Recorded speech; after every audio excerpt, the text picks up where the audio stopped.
Nation one election को लेकर cabinet ने मंजूरी दे दी है। जो हाई लेवल कमेटी था, जो उन्होंने प्रपोजल दिया था, उसको ग्रीन सिग्नल दे दिया गया है। मैं आज मन से बहुत प्रसन्न हूं, गदगद हूं। राष्ट्र हित में एक बहुत बड़ा फैसला कैबिनेट ने प्रधानमंत्री जी के नेतृत्व में अध्यक्षता में किया है।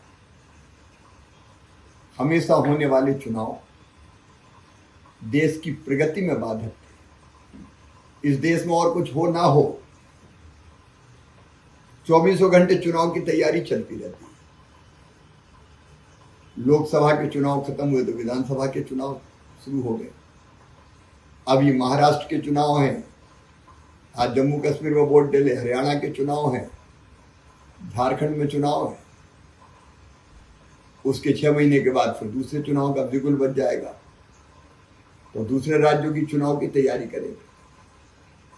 तो राजनीतिक दल 24 घंटे केवल चुनाव की तैयारी करते रहते हैं, और फिर चुनाव है तो फिर दूरगामी हित के बड़े फैसले नहीं लिए जा सकते, डरते हैं ये मत लो नहीं तो। और इसलिए विकास के बड़े फैसले नहीं हो पाते। दूरगामी हित जिसमें जनता का है वो फैसला नहीं हो पाता। एक और बड़ा सवाल, हमारे अर्धसैनिक बल और पुलिस फोर्स का बड़ा हिस्सा केवल चुनाव ही कराता रहता है। इस राज्य के चुनाव तो वहां जाओ, इस राज्य से भेजो, इतनी बटालियन भेज दो। हमारे अफसर के चुनाव कराने में लगे रहते हैं। मैं मध्य प्रदेश में जब मुख्यमंत्री था, फलाने अफसर ने ये क्यों बोले, वो तो हरियाणा में चुनाव कराने चले गए, तो जम्मू कश्मीर में चुनाव कराने चले गए। फिर आचार संहिता लागू रहती, कोई काम नहीं हो सकता। अभी क्यों आचार संहिता लागू, कोई फैसले नहीं कर सकते आप। और फिर जब चुनाव होते हैं हमेशा, तो हमेशा फिर केवल चुनाव जीतने के लिए क्या करना चाहिए, लॉन्ग टर्म प्लानिंग देश के लिए नहीं होती, जनता के लिए नहीं होती। प्लानिंग हो जाती चुनाव जीतने के लिए क्या करना है।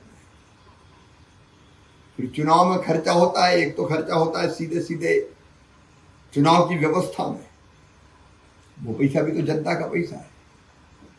हर 6 महीने में चुनाव करवाओ और जन धन उसमें आप फालतू खर्चा करो, खजाने पे बोझ पड़ता है। और फिर राजनीतिक दल भी कितना खर्चा करते हैं। ये चुनाव देश की प्रगति में बाधक थे।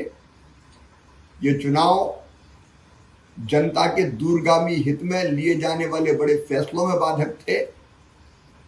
मैं तो एक नागरिक के नाते बहुत प्रसन्न हूं। प्रधानमंत्री नरेंद्र मोदी जी को दिल से बधाई देता हूं, हृदय से बधाई देता हूं, उनका अभिनंदन करता हूं।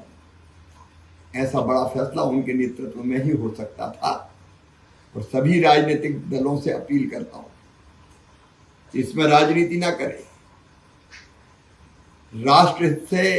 राष्ट्रहित को राजनीति से ऊपर रखे और सब मिलकर इस फैसले का समर्थन करें। मैं जनता से भी अपील करता हूं, आज भावुक होकर अपील कर रहा हूं, सारा देश इस निर्णय के पीछे खड़ा हो जाए, जन अभियान चले इसके लिए, और मिलकर सब रोज होने वाले, हर 6 महीने में होने वाले चुनाव से देश को मुक्ति दिलाए। लेकिन सर, आपने देखा हो कांग्रेस पार्टी इसका विरोध कर रही है, सीपीआई ने भी इसका विरोध किया है, कई पॉलिटिकल पार्टी हैं, रीजनल पार्टी है जो इसका विरोध कर रहे हैं। ये निजी स्वार्थों के कारण कोई करेगा तो ऐसा करेगा।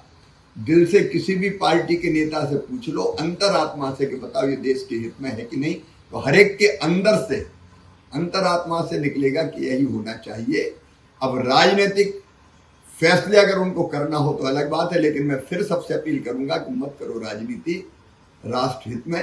देखिए, बहुत खुशी की बात है कि जो पूर्व राष्ट्रपति रामनाथ कोविंद जी की अध्यक्षता में देश में एक चुनाव कराने को लेकर कमेटी बनाई गई थी, उस कमेटी ने राष्ट्रपति जी को अपनी रिपोर्ट सौंप दी है और राष्ट्रपति जी ने उस रिपोर्ट को सरकार को दिया है।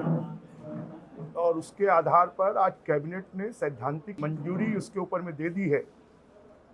वन नेशन वन इलेक्शन होने से देश का विकास तेजी से होगा, देश में सभी चुनाव एक साथ हो जाएंगे। जो आचार संहिता के कारण विकास के काम रुकते हैं, समय बर्बाद होता है और बार बार लोगों को चुनाव में जाना पड़ता है, और एक साथ चुनाव होंगे तो ये देश के विकास के लिए एक बहुत बड़ा कदम होगा। और मैं इसके लिए आज मोदी जी की कैबिनेट ने इसको सैद्धांतिक स्वीकृति दी है। इसके लिए बहुत बहुत बधाई और शुभकामनाएं देता हूं, और देश की जनता से भी आह्वान करता हूं कि इसका खुलकर समर्थन करें और देश के विकास में एक मील का पत्थर साबित होगा।